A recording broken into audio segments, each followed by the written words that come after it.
কৃষকদের জন্য সুখবর দিলেন প্রধানমন্ত্রী তারেক রহমান।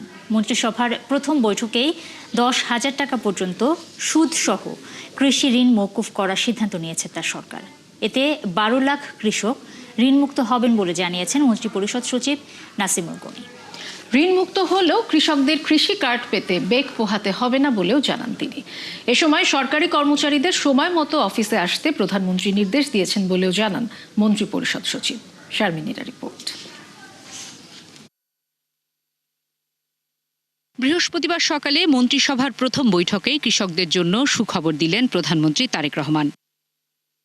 10,000 টাকা পর্যন্ত কৃষি ঋণ মওকুফ করতে যাচ্ছে সরকার। বৈঠক শেষে এই সিদ্ধান্ত জানান মন্ত্রিপরিষদ সচিব। এতে 12 লাখ কৃষক ঋণমুক্ত হবে। মওকুফকৃত টাকার পরিমাণ হবে 1500 কোটি টাকার বেশি। তেহার অনুযায়ী শস্য, ফসল, মৎস্য ও পশুপালন খাতে ডেন্টিস্টের পরামর্শ নাও নতুন কোলগেট অ্যাক্টিভ সল্ট।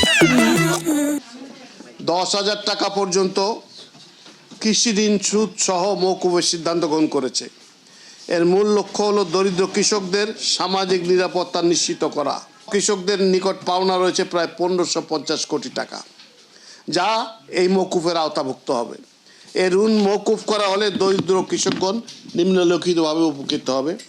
প্রথমত, এতে আনুমানিক 12 লক্ষ কৃষক, একদম সবচেয়ে যারা দরিদ্র কৃষক, তারা উপকৃত হবেন। ঋণমুক্ত হলেও কৃষকদের কৃষি কার্ড পেতে প্রতিবন্ধকতায় পড়তে হবে না বলে জানান তিনি। কৃষি পাবেন না কেন? কৃষক তো।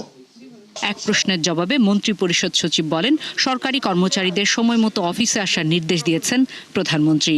সকল কর্মকর্তা যদি সঠিক সময় না আসেন, তাহলে সরকারের যে আইনানুগ প্রক্রিয়া রয়েছে সেটা ডিলিজেন্টলি, অর্থাৎ নিখুঁতভাবে অনুসরণ করা হবে। বৈঠক শেষে সচিবালয় থেকে হেঁটে ওসমানী স্মৃতি মিলনায়তনে 21শে পদক প্রদান অনুষ্ঠানে অংশ নেন প্রধানমন্ত্রী তারেক রহমান। অনুষ্ঠান শেষে হেঁটেই সচিবালয়ে প্রবেশ করেন তিনি। শারমিনীরা, 71, ঢাকা।